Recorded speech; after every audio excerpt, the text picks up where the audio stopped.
we'll start. So, first of all, thank you all for coming. This is a talk sponsored jointly by the Hannah Arendt Center and the Human Rights Project, and I'd like to thank the Human Rights Project for that. My name is Roger Berkowitz, and I run the Hannah Arendt Center here. We have a real special guest tonight come from Tel Aviv, Natan Sznaider. He's a professor of sociology at the Academic College of Tel Aviv, Yafo, and he's written over many books over the years on the question of cosmopolitanism and memory, question of Jewish and European and German studies.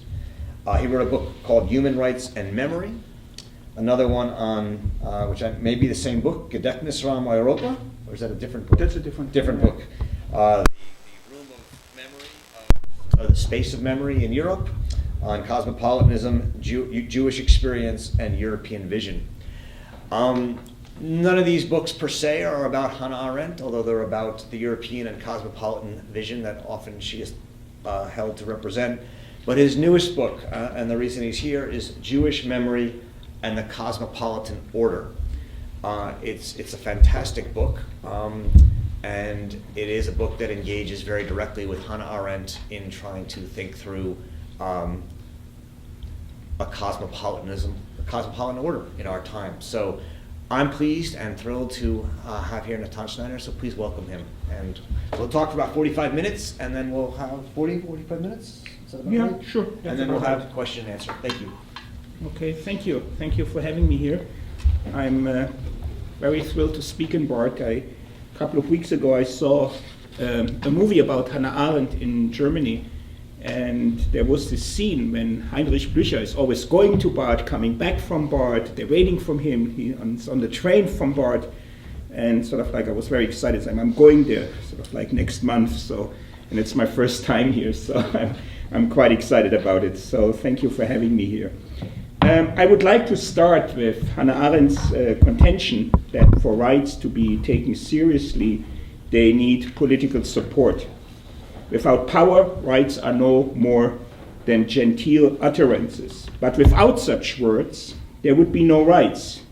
Thus, through Arendt, I want to show here a conception of rights that demonstrates how human rights cannot draw on their metaphysical appeal alone, but are primarily conveyed and concretized through negative experiences, and in particular the memory of past failures of what happened to the Jews as a minority group.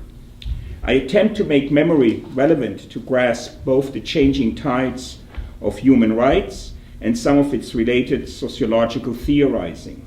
I think we cannot do without acknowledging some of the metaphysical dimension of rights, but also have to move beyond the philosophical normative focus.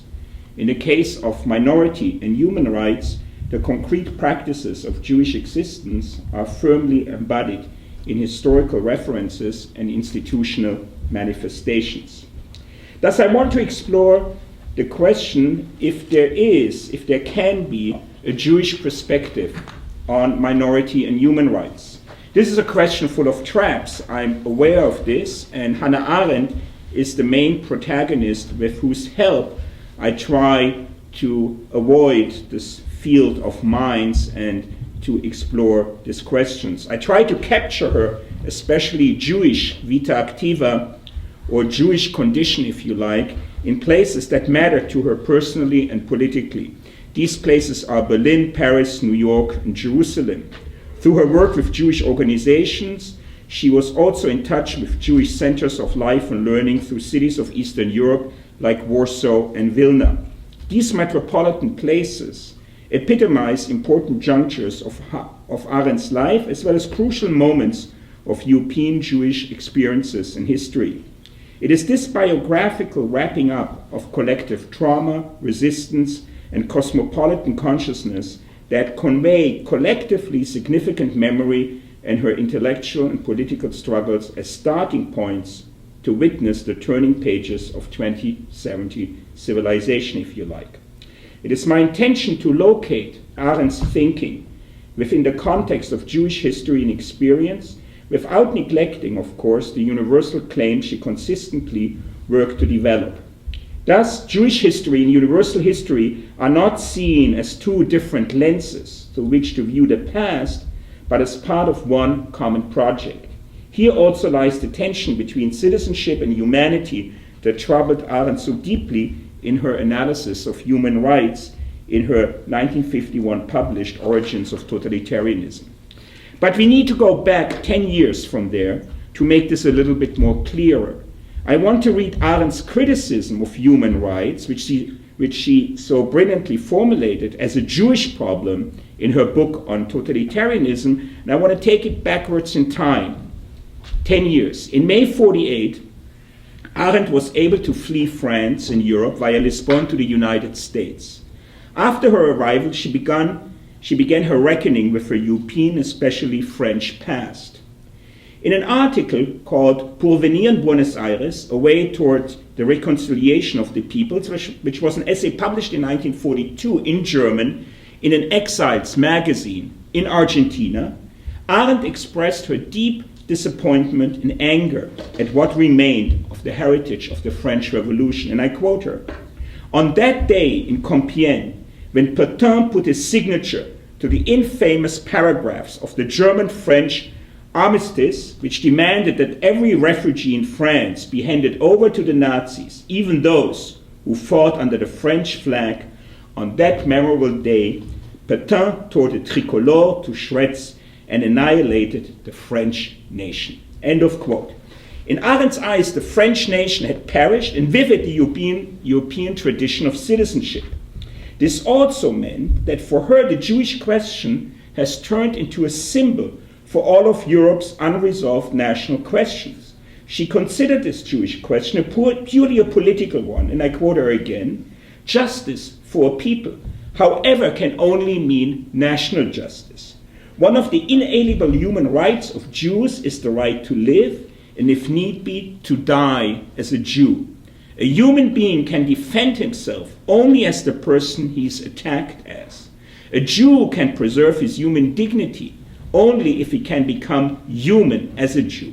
For a Jew in a time when his people are persecuted and the scraps of desert land that he has turned into fertile fields through the work of his own hands are threatened, that means fighting for the freedom of his people and the security of his land." End of quote. And I think that Ben-Gurion probably could not have formulated this any more stronger than she did in 41. During the early years of World War II, Arendt continued to demand the formation of a Jewish army to fight the Nazis.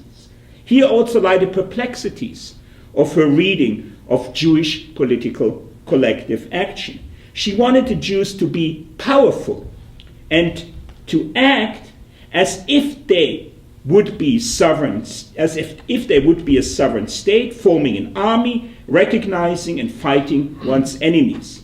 She wanted the Jews to be a politically active people, at the same time as she knew only too well from her own experience that the Jews were not a unified collective, but a diasporic nation unable to act actually in a collective way. It's one of these typical Arendtian contradictions where she often wanted to take anti-Semitic stereotypes and turn them on their feet, like the assumption of Jewish power and Jewish powerlessness. Her experience as a refugee and stateless person, the experience of the diaspora, where rights no longer have meaning, and her life in exile turned her attention to the counterpoint of life in territorial and temporal history. In her 1943 essay, We Refugees, she writes about the worthlessness of the Jewish refugee. And I quote again, "Remember that being a Jew does not give any legal status in this world.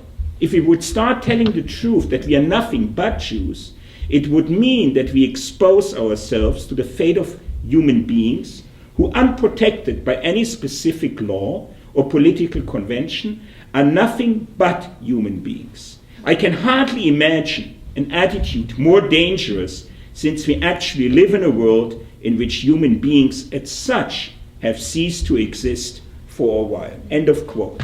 She depicted this worldlessness concretely once again when she reviewed the autobiography of Stefan Zweig, The World of Yesterday, also in 1943. Zweig committed suicide in February 1942 in Brazil in despair about the world he had lost. Arendt's reading of Zweig is bitter. She sees him as an exemplary of the worldlessness of the Jewish literati who do not acknowledge the political concepts of disgrace and honor. The closing sentence of her review is again a pledge for a new kind of Jewish politics, and I quote her again. When finally the whole structure of his life, Zweig's life, with its aloofness from civic struggle and politics broke down, and he experienced disgrace, he was unable to discover what honor can mean to man. For honor never will be won by the cult of success or fame, by cultivation of oneself, nor even by personal dignity. From the disgrace of being a Jew, there is but one escape: to fight for the honor of the Jewish people as a whole. And 1 year later, she wrote a commemorative article about the fighters of the Warsaw Ghetto, where she sort of like reclaimed the concept of honor for Jews in modern times. In her Origins of Totalitarianism, Arendt developed this line of thought further, writing about what she called the perplexities of the rights of man, within the framework of a universal critique of human rights. Arendt knew from her own experience, as I said, as a stateless person and prisoner in an internment camp in France, that these universal rights have no relevance if not guaranteed by particular institutions. People have no place in the world, and this is what defines the condition of statelessness. For those who lack rights, there is no law. 8 years separate the publication of We Refugees and the Origins of Totalitarianism. These 8 years were critical in the development of her thought. Her thinking on Jewish politics changed radically while she was working theoretically on Jewish subjects and was actively involved in Jewish politics. But let's move back once more in the times when she lived in France, these 8 years between 1933 and 1941, which were very important for the emergence of her Jewish political thinking. She lived there through a particular politics of minorities that was part of Jewish thinking and action that originated not in Western Europe, but actually in Eastern Europe, in the regions of the former Habsburg and Russian empires. There, what can be called politicized Jews developed notions of autonomy and minority rights that still have, in my opinion, meaning today. Thus, Arendt should be not read simply as a German Jew, as many people do, especially in Germany today, but as one who, through her work in Paris, became familiar with the politics of East European Jewry and tried to integrate the sensibilities of both Western and Eastern European Jews as symbolized institutionally with the founding of the World Jewish Congress in the summer of 1936 in Geneva, where Arendt was present. The founding of the World Jewish Congress in the summer of 1936 was a defining moment for Arendt and for Jewish politics before the Holocaust. The Congress was initiated by the Comité des Délégations Juives, an organization formed on March 25, 1919, to coordinate the activities of several Jewish organizations at the Peace Conference in Paris. It was composed of delegations from Palestine, the United States, Canada, Russia, the Ukraine, Poland, East Galicia, Romania, Transylvania, Bukovina, Czechoslovakia, Italy, Yugoslavia, and Greece, claiming to represent more than 10 million Jews. Thus, if there is this anti-Semitic fantasy about a world conspiracy of Jews, the World Jewish Congress actually is sort of like affirming this kind of fantasy, again, something that Arendt felt very much drawn to it. This transnational organization, which coordinated American and European Jewish political activities, the American Jewish Congress was very much involved in it, inaugurated a kind of 20th century Jewish minority politics.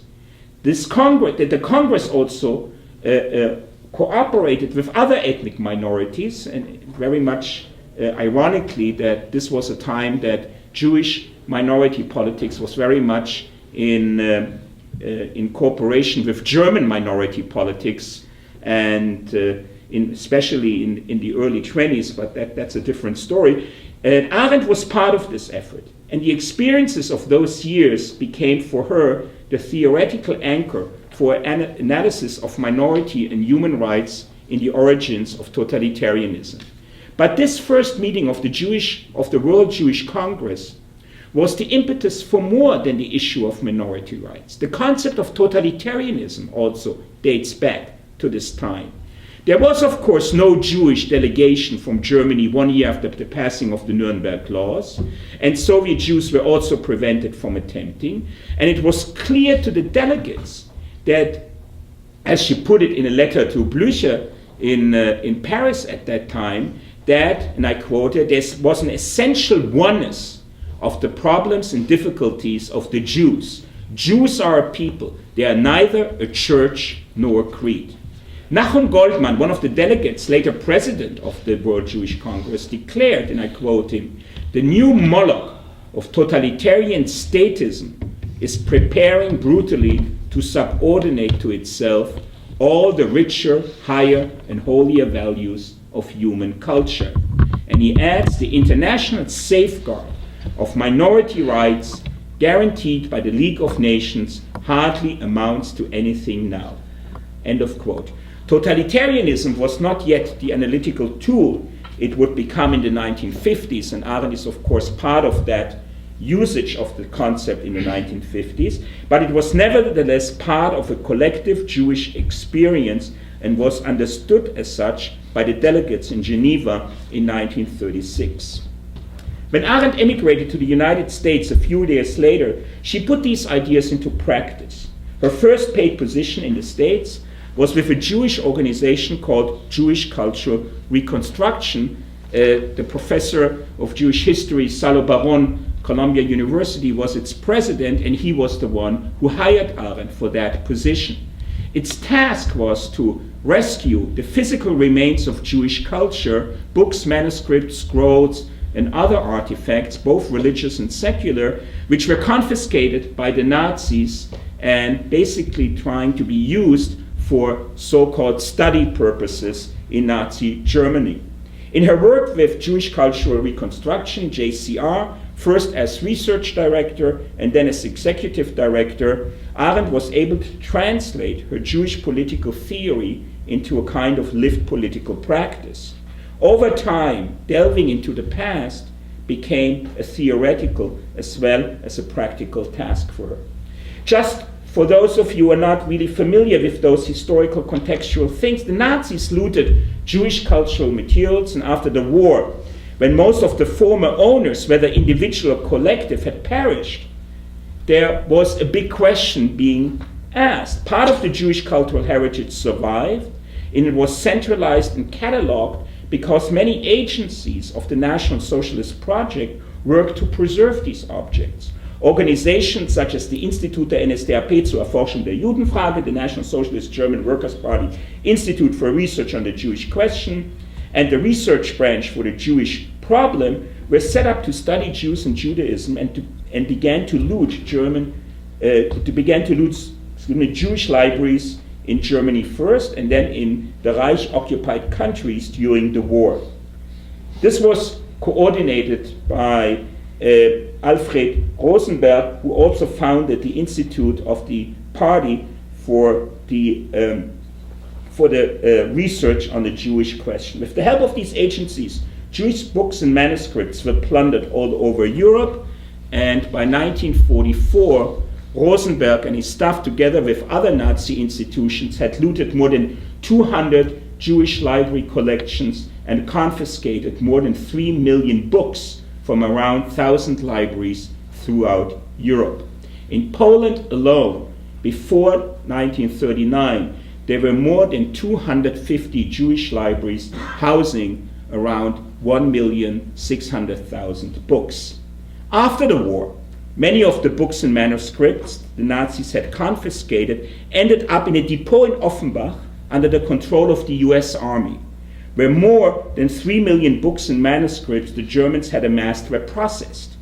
Whenever prior ownership could be established, private prior ownership, the materials were shipped back to the country of origin. But the fate of Jewish collective cultural property, however, was in jurisprudential limbo at the time. It was unclear what constituted Jewish property as compared to the property of various nations whose legal systems had remained intact. And Arendt, together with Baron, were crucial now in sorting these things out politically and legally. Clearly, the Jews, but not only Jews, faced a conceptual dilemma after the Holocaust. And this conceptual dilemma will become significant for the formulation of human rights at the same time after the war. And it was something that Arendt tried to negotiate in theory and in practice. One has to also know that Arendt visited Germany for the first time in 1949 when she was basically stateless. She didn't have German citizenship, she didn't have American citizenship quite yet, and she went to Germany basically as a functionary of the Jewish people and understood herself like that. And with that mission, she was able to negotiate with German officials and bureaucrats the fate of collective Jewish cultural property. Now the problem was like that. The Nazis categorized Jews as a separate nation, regardless of their citizenship. In contradistinction, classical international law did not recognize nations without territory. There were no legal categories that could provide the Jews as Jews with lawful right to make collective claims for their looted property. How could stateless and exiled people come forward and file legally recognizable claims? This is, of course, not a Jewish problem alone, but one of general significance in the study of the aftermath of genocide. Is the entirety of a people as a collective to whom a destroyed minority belongs entitled to the property left by its kin? This was the major question confronting the Jews as a people without a state of their own after World War II. We should also remember that this was 3 years before the founding of the State of Israel. It also becomes clear to organized Jewry in the form of organizations like the World Jewish Congress that the restoration of Jewish life in Europe to a kind of status quo ante was no longer possible. Also remember the World Jewish Congress directive of 1949 that Jews should not settle or resettle in Germany ever again. And not only Germany was the issue here. Many Jewish refugees refused to be repatriated to Eastern European states as well. The question of equal citizenship, which before the Holocaust was the major political question for the Jews, lost completely its relevance after. As a result, Jewish organizations pressed their case and demanded to be legally treated as though they were states. Had they failed in this project, heirless Jewish property would have remained in Germany or being returned to Eastern Europe, where almost no Jewish communities remained. Arendt's work with the JCR became a gateway for her thinking on matters Jewish. In those years, she also published many of her essays in Jewish publications like Jewish Social Studies, the Menorah Journal, the Contemporary Jewish Record, Commentary, Partisan Review, the Jewish Frontier, and of course, the German-speaking Aufbau, where she published her pleas for a Jewish army. All these essays are now collected in one wonderful volume edited by Jerome Cohen, The Jewish Writings, where all these scattered Jewish writings of her are now being collected in one volume. In those essays, Arendt tried to formulate a political space located between the particular belonging to a people and the universality of humaneness without relinquishing either one. Her first task as a research director was to compile an inventory of Jewish cultural artifacts. She accomplished this task with the help of a network of European Jewish refugees in the United States, England and Palestine, and published the first list under the title tentative list of Jewish cultural treasures in Axis-occupied countries. 4 more lists followed between 1946 and 48. Millions of books and manuscripts, roughly 3.5 million books from 430 libraries, found their way onto this list. They were not, of course, listed separately, but as libraries. From Jewish congregations, institutions, libraries, schools, publishing houses, newspapers, and journals. They came from all over occupied Europe and were written in all European languages Jews employed. I have here like a printout of just one page from Vilna, so I just wanted to pass this through so you can get an idea how this list in many ways looked like. The list amounted to an alphabetical inventory of Jewish culture that cut across the various national boundaries of Europe. It included the Jewish Community Library of Vienna, for example, the Library of the Consistoire Israélite in Sofia, the Community Library of Tallinn in Estonia, small Jewish libraries in Venice, large libraries in Riga, a very large library in Kovno, Lithuania, the so-called Mapu Library containing more than 15,000 volumes. I can only imagine how fascinating it must have been for Arendt to see the list of Jewish cultural institutions in Eastern Europe, institutions that demonstrated the cultural autonomy and rejection of Jewish assimilation, which she had advocated so fervently in her theoretical writings before. As I said, nearly all European languages were represented, testifying to the variety of languages in which Jews read and wrote. The list enumerated 854 newspapers, magazines, and journals, and 643 Jewish publishing houses. Many of these treasures, as I said, ended up in Offenbach and became stateless books. Around that time, Arendt wrote a short article in 1945 in which she talked about the resistance of Jewish refugees to repatriation. She thought that many of these stateless people would insist on keeping their status as refugees in order not to return to their so-called homes. And the same can be said about these books, especially when home was Eastern Europe. It was not until 1949 that the American administration accepted this argument about Jewish claims and allowed the Jewish Cultural Reconstruction to act as a trustee of looted Jewish cultural property. And by 1952, JCR has removed most of these items from Germany, and they have come with the Hebrew University in Jerusalem to a kind of agreement that some of the materials were shipped to Jerusalem, to the Hebrew University National Library. Some of the materials were shipped to the United States, 40%, and the rest were shipped to different countries, Canada, Australia, England, and others. Like America received, for instance, many Torah scrolls, which were then redistributed by the American Council of Synagogues to different congregations all over the United States, which then integrated them into their own synagogues. So there was like this chain of continuity from destroyed communities in Eastern Europe whose cultural property was reintegrated into synagogues all over the United States.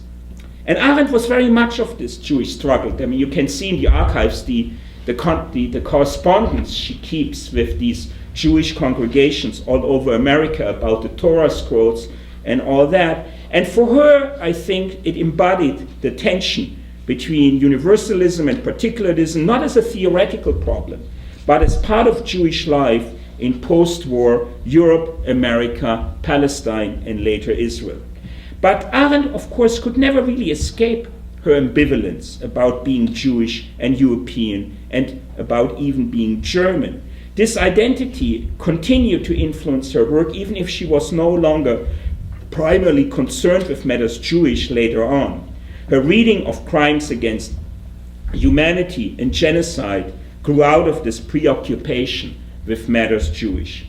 And here also, this is also quite clear, but people sometimes forget it. The concept of genocide, as we understand it today, grew first of all out of the Jewish Eastern European experience. It was coined, as you know, by the Polish Jew Raphael Lemkin, who came to New York around the same time that Arendt did.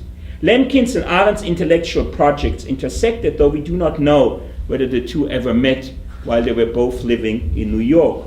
What we do know is that Arendt, although she used the concept of genocide, never mentioned Lemkin in her work, and Lemkin never mentioned her in his.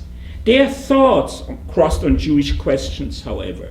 The issue was not that Arendt's ideas derived from liberal and individualistic reasoning on German Jewish emancipation, because Arendt was never a liberal, or that Lemkin was an Eastern European Jew thinking in collective and ontological terms, as some observers have claimed. Both viewed the Jewish fate as a point of departure for the analysis of the fate of other ethnic and minority groups. Both saw the world through the lens of ethnic collectivities, and both were very much concerned with the struggle over minority rights in Europe between the two world wars. But Arendt's reading of minority politics was also extremely ambivalent. On the one hand, minority politics was the kind of active politics in which she wanted to see Jews engaged. On the other, she always saw minority politics as impotent and as not sufficiently political. Nevertheless, the idea of minority politics gave Jewish organizations an opportunity to act politically. And I think part of the ambivalence, has also to do with the Hebrew concept that Arendt was very much fascinated by the Hebrew concept of world, olam. And in Hebrew, that word olam can mean both eternity and it can mean the world. The Jews often call themselves Am Olam, the people of the world, which is also in translation the same as to say the internal people. People of the world, internal people. And I think Arendt also had conceptualizations about the world and worldlessness, which came from a more philosophical direction, but was very much in tune with these Jewish tendencies. And being in the world and acting in a political way also means confronting failure. It was precisely this point of failure that would explode later on in the debates over the Eichmann book more than a decade later. For Arendt, this was more of a theoretical than an empirical historical problem. It was her rejection of the Enlightenment that led her to view Jewish politics since emancipation as a politics of passivity.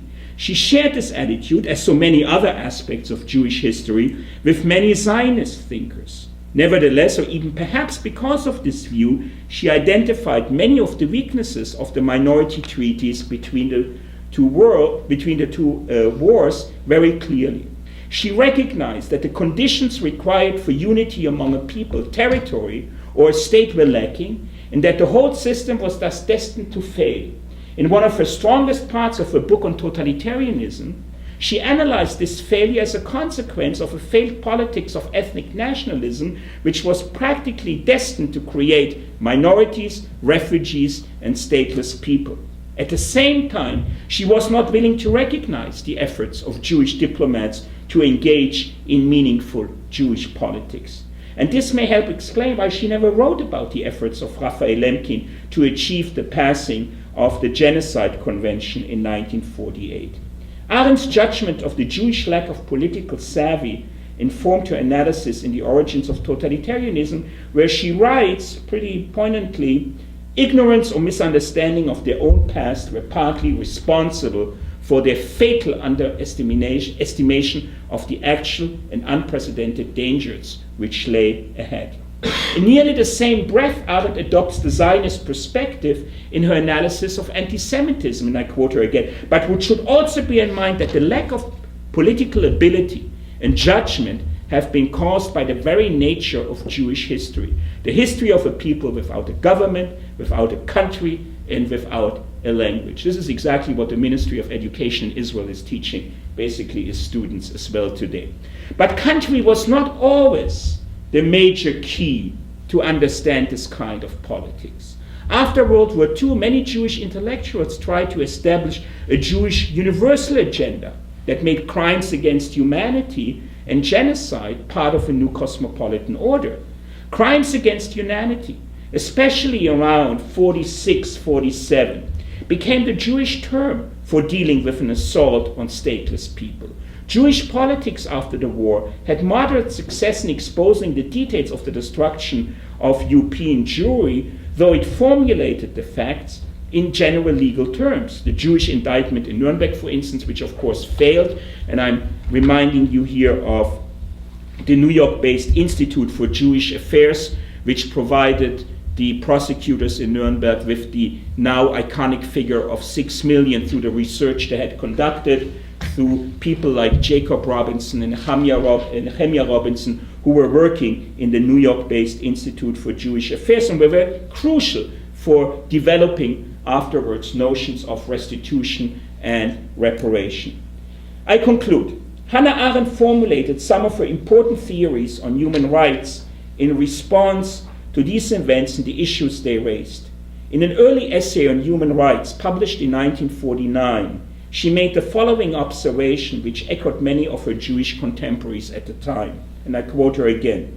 This situation, the emergence of mankind as one political entity, makes the new concept of crimes against humanity expressed by Justice Jackson at the Nuremberg trials the first and most important notion of international law. End of quote. All this enters into her study on origins of totalitarianism. For Arendt and many other Jewish intellectuals, human rights could not be grounded in nature. How could nature protect innocent people from human evil? Human rights must be grounded in a dystopian understanding of a world in which any act and any outcome is possible. Fear that everything might be possible informed the preamble of the Universal Declaration of Human Rights, and I quote the famous statement, whereas disregard and contempt for human rights have resulted in barbarous acts which have outraged the conscience of mankind, the advent of a world in which human beings shall enjoy freedom of speech and belief and freedom from fear and want has been proclaimed as the highest aspiration of the common people. So human rights were not grounded anymore in high theory of human nature, but in a dystopian fear of what would happen if human rights were violated. Arendt, of course, knew all too well that such a declaration was not enough.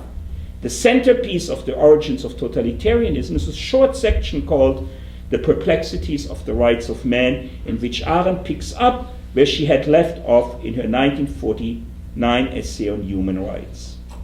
Allegedly emancipated Jews were forced to bear the consequences of what it meant to be merely human beings. They had no state of their own, no right to belong to any communities. For Jews, the declaration was nothing more than empty, meaningless words. And I quote her again, "We can only become aware of the existence of a right to have rights," Arendt had written in 1949, and the right to belong to some kind of organized community when there suddenly emerged millions of people who have lost and could not regain their rights because of a new global situation.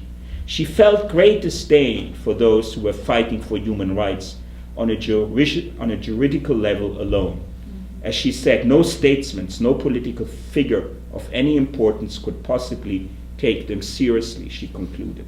This judgment no doubt arose from Arendt's own experience of being thrown into an internment camp in France and from her knowledge of the fate of the Jews in the camps. As she wrote in We Refugees, we live in a world in which your friends put you into an internment camp and your enemies into a concentration camp.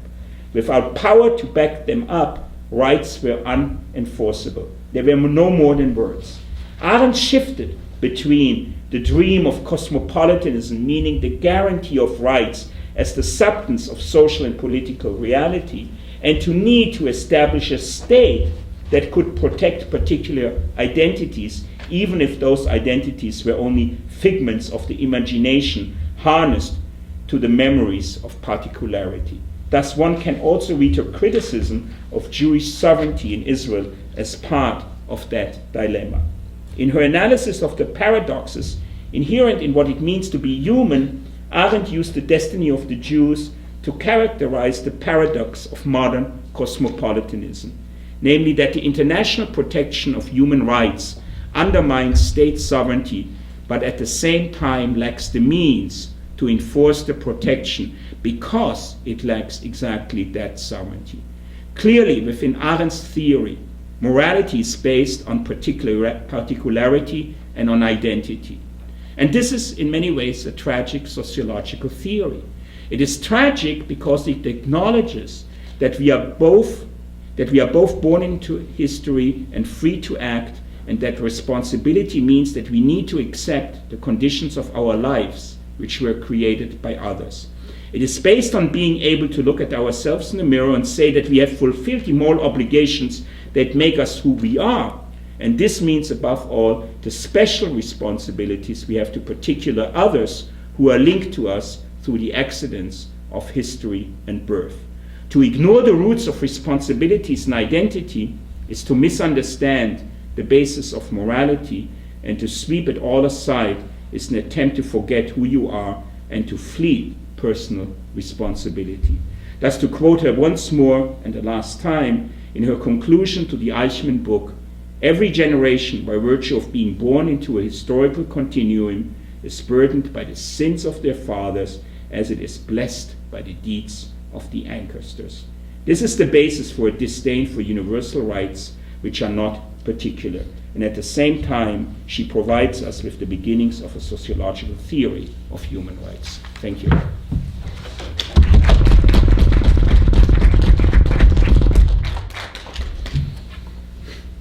So, we have some time for questions. And I wanted to begin, Natan, with, I guess I'd like to ask you to draw out the last statement you just made, which is hinted at a bunch in your book and now also in your talk on your sociological theory of human rights. You're very clear that Arendt disdains the kind of universal human rights, kind of abstract human rights, and you have this. You mentioned at the beginning of your talk that, and near the end, that human rights is grounded for her in a dystopian idea of fear of human rights are violated. Is the argument here that human rights emerges sociologically in the sense that it comes through over time as people get more and more used to the idea, so that it becomes customary, almost? Is that what you mean by a sociological theory of human rights? Amongst others, I mean, I speak here also as part of the profession that I am as a sociologist, and we sociologists have enormous amount of problems with the concept of human rights, because sociology doesn't know how to deal with it. Sociology is about human groups, it's about interests, it's about power. And human rights is sort of like, it's about universalism, it's about morality. So when sociologists deal with human rights, they either deal with human rights organizations and do a kind of organizational sociology of that, or they deal based on kind of Marxist and neo-Marxist thought to show how human rights is a liberal ideology which covers up like other things. If you think of Noam Chomsky's thinking about human rights.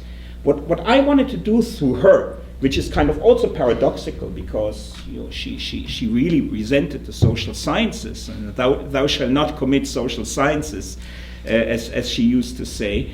And what I wanted to do is through her work to reclaim her for a form of a sociology of human rights which doesn't look at power and interests alone, but looks at experience and memory, and that human rights are not grounded in a kind of theoretical language alone. If you look at, and then you know that very well, of course, if you look at these books, the historical origins of human rights, then you have like Locke, and then you have like human nature, and you have the French Revolution, and these theoretical writings, and the rights of man and human rights are basically read together and are not distinguished. And what I try to do also in this book and in the other book, Human Rights and Memory, is to show that, first of all, that human rights is not the same as the rights of men. This is not a very original point, but that it emerges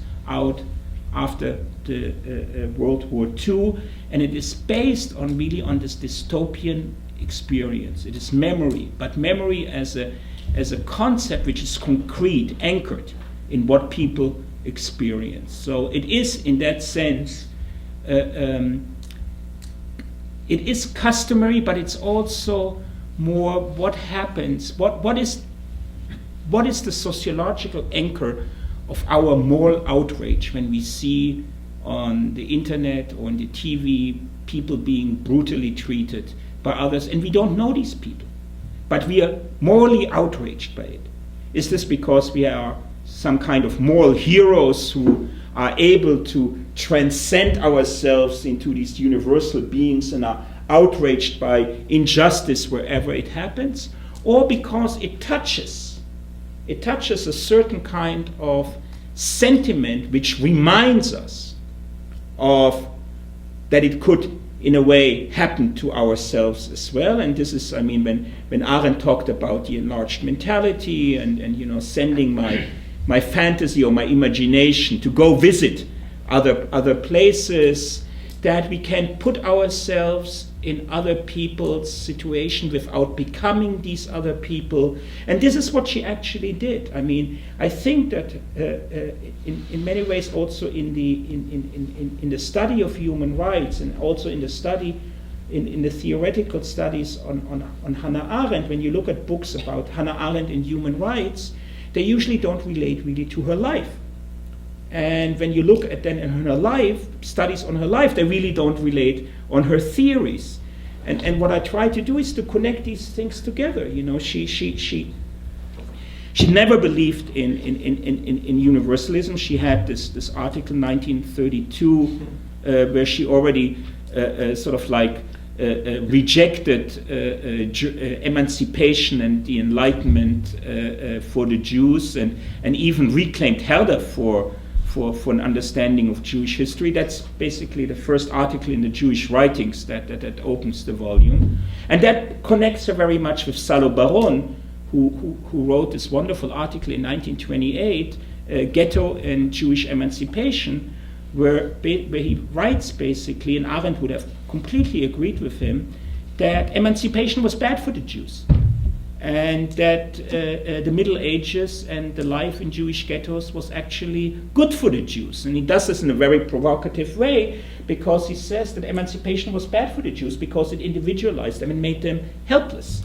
It sort of like prevented them to think in ways of solidarity and politically, and they were turned into individuals which made them helpless. Arendt would have completely agreed with them. This is where I sort of like connect the sociological dots. One small comment, which I think is very interesting.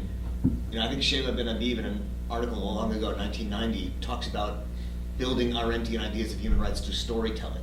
Mm-hmm. And in a way, storytelling would be an Arendtian version of your sociological human rights. Exactly. Instead of speaking a language she wouldn't speak of sociology, it was storytelling. Yeah, I mean, I think what you're saying is exactly that. So you're absolutely right. I mean, what is good sociology? It's storytelling. This is what sociology is all about. I mean, this is what I'm trying to tell my students. You know, like her. You know, forget theory. Tell a good story. You know, this is good. This is good sociology. And this is, of course, not a good story. It's a tragic story. But it's through these tragic stories that these things emerge. Hi, thanks for your talk. So would you mind maybe telling us a story about how you think Hannah Arendt's right to have rights gets authorized, right? Because as you're saying, it's not authorized by some universal notion of human nature, and it also, as you just said, can't be authorized by this international protection since it lacks a sovereignty. So how does your sociological story tell us how the rights to have rights gets initiated for those who don't have the right to Yeah, how did you know to put your finger exactly into that really weak spot of her, I think, in her thinking? I mean, Well, I've read Rancière. Huh? I've read Rancière's critique. This is exactly the point where you know, where she moves between world and worldlessness, and where she on the one hand has this critique of the Israeli state as this sovereignty that frightens her in many ways, and she takes this critique from sovereignty, I think, in many ways from her reading of Benjamin and Rosenzweig, when she translates this into politics, and she has this utopian notion of like this minorities working jointly together in order to protect themselves, and at the same time she knows it doesn't work. At the same time she really knows it doesn't work, and she confronts the helplessness of the Jews in a very strange way. When she wrote 1941, the Jews should form an army in order to fight the Nazis. This is in a way 1941. I mean, this is a fantasy. How could the Jews form an army at that particular time? But she wanted somehow. She rejected, and I think this is part of what she still writes this again when she writes in Eichmann in Jerusalem, when she writes this so full of anger against the Jewish councils, that without them it could never have happened, and how could the Jews be so helpless in many ways, like many right-wing nationalists in Israel are claiming very, very similar ways. It's no coincidence when she wrote about the Jewish army that people like Ben Hecht in New York and Peter Bergson and all these revisionist Jews were contacting her, and she got completely, no, I didn't mean you, but and because it was this kind of right-wing nationalist thinking that tried to connect to what she was saying, but she always backed down from that, and then she became this like more Benjaminian, Rosenzweigian kind of thinker, which sort of like connected back to the worldlessness, and that the Jews should not be tempted by sovereignty, but should be tempted by some kind of federal thinking. And Scholem, that she corresponded with him about these issues in a letter when he responded to her Zionism Reconsidered in 1945. He told her, why do you think that the Jews should be the only ones who should have this like moral claim of being beyond sovereignty?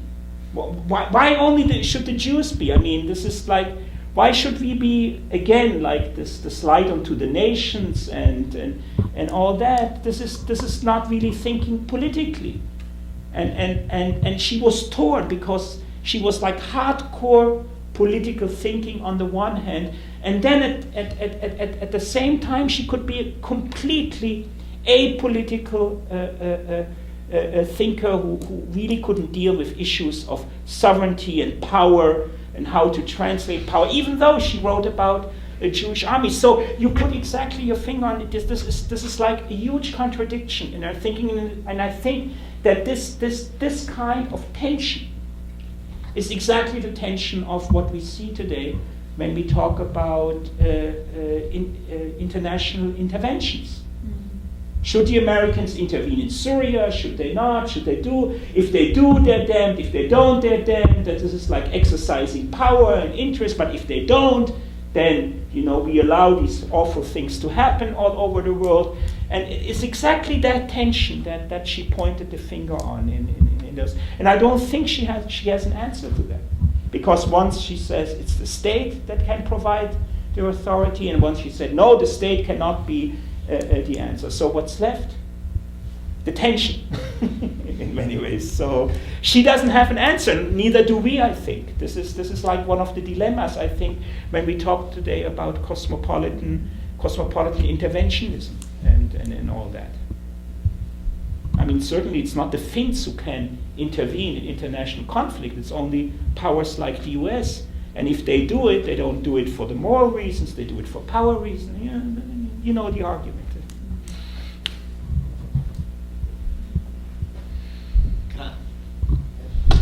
Question here. So then, the problem we discussed seems to kind of, it seems like she wouldn't be capable of addressing the problem of human rights in Israel-Palestine conflict today. Because we have two conflicting kind of baby states sort of fighting over their right to exist. Mm-hmm. And so how would she sort of analyze or criticize the problem? She did in 1944. I mean, she wrote this article, Zionism Reconsidered. Do you know that piece by any chance? So it's republished also in the Jewish writings. It's when she reacted to the Baltimore conference in New York, when the Zionist organization decided they're going to go for the sovereignty concept. And she said, if Israel will become sovereign, it creates this huge problem of Palestinian refugees. Israel will become militarized. It will be dependent on the superpowers for the rest. It will destroy its moral fiber. All kinds of weird things she wrote in 1944, and it's often quoted by people. Oh, she knew already then. And on the other hand, again, like Sholem wrote her back to that article. What is it you want? I mean, the Arabs don't agree to any kind of binational or federalist thinking. I mean, if you read through other articles she wrote in that time, she thought that the best solution would be that the British would provide the imperial umbrella, and that the Jews and the Arabs would live as autonomous communities under the umbrella of British imperialism. I mean, I think if you would put her on the spot, I think that would have been the solution she would have preferred. Sort of like not sovereignty, but it needs an umbrella. Mm-hmm. And the umbrella was the British Empire. And so, I mean, this is why, she was not, in that sense, she really had no trouble with benign imperialism in that sense, especially when it came out of Great Britain. But if you would ask her in 45, 46, that would have been her solution. In 61, when she came to Jerusalem, she already looked at it a little bit differently. I mean, she was then too much of an American to appreciate the ethnic national project of what Israel has become in the early 1960s. I mean, this is, for her, America was basically the solution for the Jewish problem, not Israel. For them to go to America? Pardon me? For Jews to go to America? She didn't go, so all the Jews should come to America, but I think that for her, it was, for her personally, it was clear. And what she wrote in those days, that it was clear that the United States was for her like the ideal space where Jews could live as American citizens and as Jews at the same time. I mean, if you read, for instance, Eichmann in Jerusalem together with On Revolutions, which were basically written at that same time, and On the Revolutions is that French universalism is bad because it homogenizes, it universalizes, and it has betrayed the Jews. I mean, she was obsessed with the French betrayal of the Jews more than she was basically bothered by the German betrayal of the Jews almost. I mean, it was the French revolutionary spirit which betrayed the Jews. But what could save the Jews is American pluralism. And here's a place where Jews can be Jews. I mean, she was really in that, and Israel it was for her, even though she was very much troubled by what was going on there.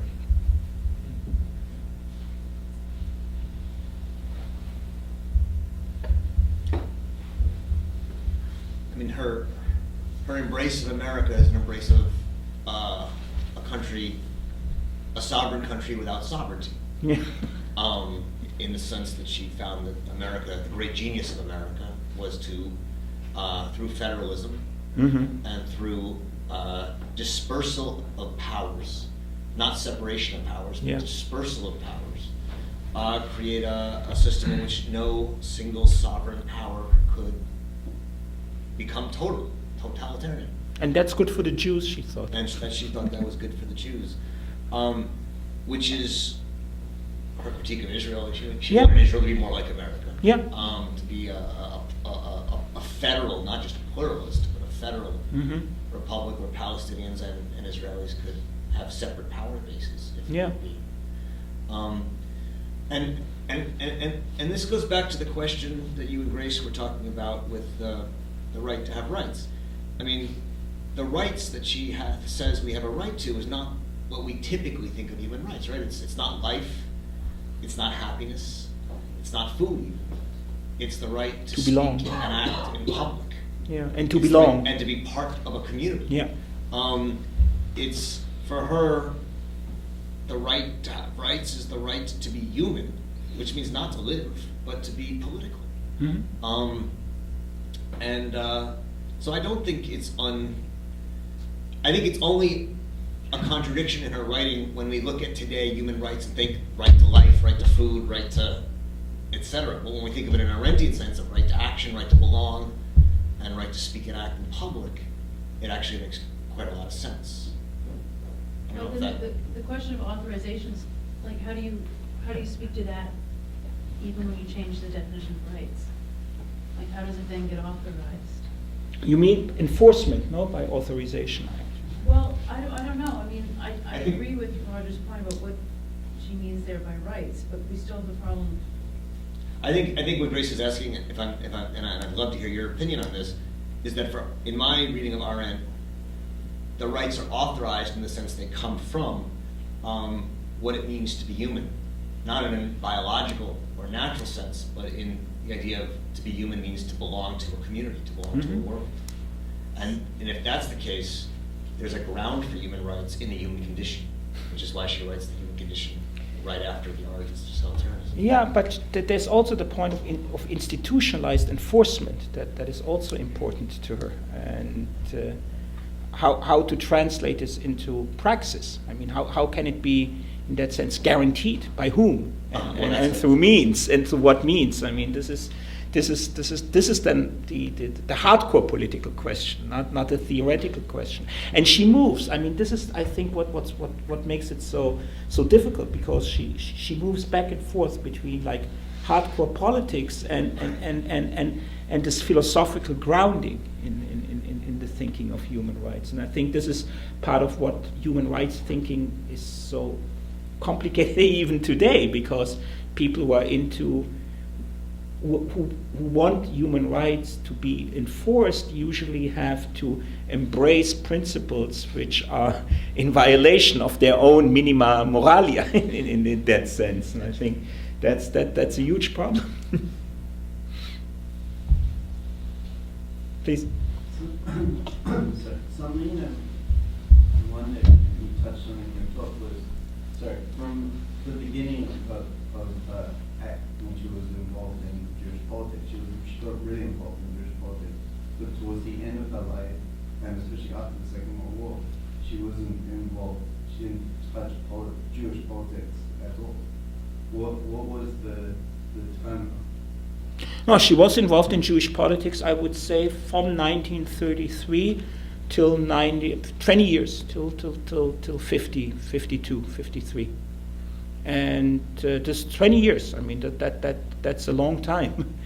And you're asking why she stopped being, I think because she, I mean, you know probably better than I do, but I think because she became an American in that sense. I mean, she didn't, after the work with Jewish cultural reconstruction was completed, and the organization was disbanded in the 1950s, the State of Israel was founded, and she sort of like she saw herself as an American who does not need anymore this kind of Jewish politics, and then it all break loose again when she was sent to Jerusalem to write this book. It's sort of like it came back then with a vengeance. And I think part of the problem is that she wrote that I mean that's my opinion. It's she wrote that book.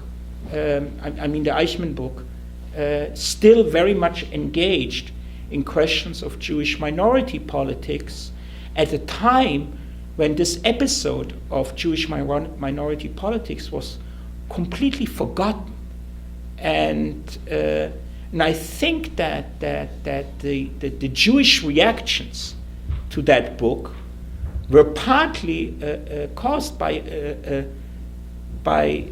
the non-existence of the memory of that kind of Jewish minority politics that she was so much engaged. Besides the fact that it was also confrontation between a refugee and a survivor, which is also a kind of different mode of experience which came across in that book very much. And this is what Sholem also told her, basically. I mean, you shouldn't talk like that because you weren't there. You are not a survivor in that sense, and that's why your book is insensitive. But she wrote this book as somebody who is engaged in Jewish politics and writing about this in that way, like it was written in a different time period. So, and this is what exploded in her face. It was the time gap also. I mean, I think. I mean, this is. I mean, I have to think this through a little bit more, but I think this is part of it. So she was never really stopping. I mean, on Revolution, where I think the word Jew is not mentioned even once, is, in my opinion, a very Jewish book as well. And it's a homage of a Jewish refugee to America. Could you please talk more about, if human rights are grounded in memory, what particular kinds of memory can human rights be grounded in? Does it have to be catastrophe? Yeah. It's grounded in failure. It's grounded in what happens when they're not there, when people are not protected. It's How do that. students select though? I'm sorry to interrupt. No. Is it, I mean, because in middle school, I remember being taught about the Holocaust, but not being taught about Pol Pot, and not being taught about, I guess now the Red Man thing is taught more in high schools now than it used to be. Mm-hmm. Why are there certain kinds I'm just curious how certain events, there's so many kinds of catastrophes, Mhm. so many examples. So why this one and not other one? I mean, this you don't want to. You don't want to get into the debate about the uniqueness of the Holocaust, and that's not. No, I'm just curious about what is like the particular qualities of a memory, because this is a really huge task that it's fulfilling to ground human rights in memory. Yeah. I'm wondering what particular kinds of memories, because certain memories seem to be more salient. Of course, I mean there are memories who are blotted out a little bit more, but I don't think that memory is working on a concept of waste energy. That if you have a certain amount of memory of one incident, then there isn't enough memory left for other incidents. I mean, there's this wonderful book that was published a couple of years ago by Michael Rothberg, multidirectional memory, and I think he makes a brilliant argument, which sort of like I would like to see is complementing my own argument about cosmopolitan memory, that different memories are not in competition with each other, but basically reinforce each other. And he gives very different examples. He has this wonderful example about Du Bois coming to the Warsaw Ghetto Memorial in 1951 and 1952, and writes this article then when he comes back to the United States called The Negro at the Warsaw Ghetto or something like that, where he writes about how the fates of these communities, how they're interrelated, and how blacks can learn from Jews and Jews can learn from blacks, and that there's no, and Rothberg takes this to see that this is not zero sum, as as in the politics of memory in the last years, some people have suggested that there's a Holocaust memorial in Washington, but there's no memorial for slavery, and some groups are monopolizing memory and not leaving any more memory for others. What Rothberg is suggesting is that there's enough memory to go around for everybody in that sense, and that they're not competitive. they're not zero-sum, they're sum-sum. And he talks about colonial memory, and he talks about black memory, and he talks about Jewish memory. And so, of course, I mean, it's important that these different kinds of catastrophes need to be taught, but they're not like, it doesn't have to be in a competitive game in that sense, so that if we don't teach this, oh God, what will happen? But that they can be really complementary to each other. It's a wonderful book. It's really, really interesting argument, this multidirectional memory. Can I try to push John's question a little bit more? If human rights are grounded in the memory of failure, then it seems we would have had human rights a long, long time ago, right? Because we've always had failure. We've had massive failures. Yeah. You know, so I guess again, like, what is it that's particular about the memory of it, but also what kind of failures are we talking about? I mean, after World War II, the major failure was in the framers of the human rights politics, was the failure of minority politics, minority rights politics. They were horrified by the failure of minority politics. Not only horrified, they saw it as what happened in Czechoslovakia and what happened in other places. They saw minority rights basically as one of the big causes of what happened in World War II, and that it needed to be prevented. I mean, this is also why the Allies agreed on ethnic homogeneity as the guarantee for stability and peace after the war, and if so, minority rights, and it's extremely interesting to see how Jewish organizations reacted to that after the war, because all these people who were like engaged in Jewish politics and were here now, either they were killed or they were in the United States.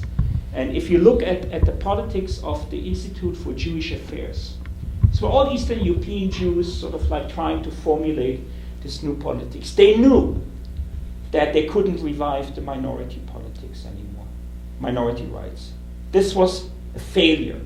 So if minority politics is part of the memory of failure, what comes into its place? And Robinson, for instance, Jacob Robinson gives the speech in London in the end of 1945, where he speaks in front of the London Jewish congregation, where he said, the Nuremberg trials, they're an enormous chance for us Jews. They're an enormous chance because we can use those Nuremberg trials through the language of human rights. We can finally come and outlaw anti-Semitism, to make anti-Semitism something that will be against the law in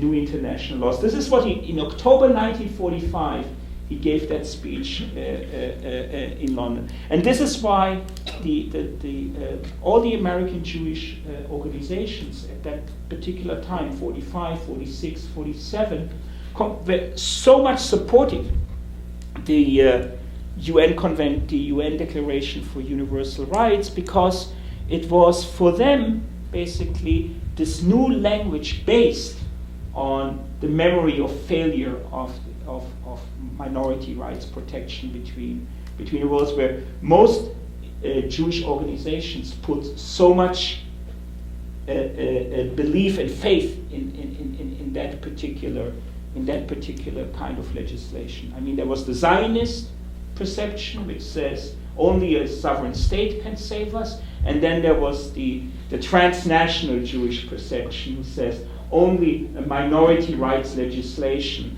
which will give us the status of an autonomous cultural group, transnational, but we need to be protected. And the League of Nations, this brings us back to your point, the League of Nations had no enforcing mechanism. They were saying, you have to protect minority rights in Poland and in Czechoslovakia and in all those countries. And if you don't, we don't have an army, we can't enforce it, we can only say you should. And I think this